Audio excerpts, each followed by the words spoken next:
வேட்பாளர் அதிகார யாத்திரையை தொடங்கினார்.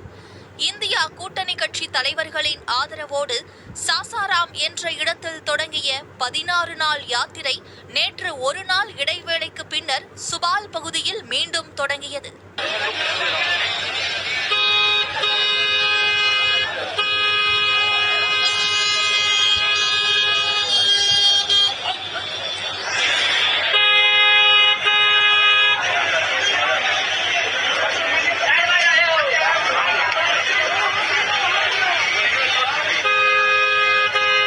நூற்றுக்கணக்கான காங்கிரஸ் தொண்டர்கள் மத்தியில் ராகுல் காந்தியின் சகோதரி பிரியங்கா காந்தி, தெலுங்கானா முதலமைச்சர் ரேவந்த் ரெட்டி, ராஷ்டிரிய ஜனதா தளம் கட்சியின் தலைவர் தேஜஸ்வி யாதவ் உள்ளிட்ட இந்தியா கூட்டணி கட்சி தலைவர்கள் திறந்தவெளி காரில் அமர்ந்தவாறு யாத்திரை சென்றனர்.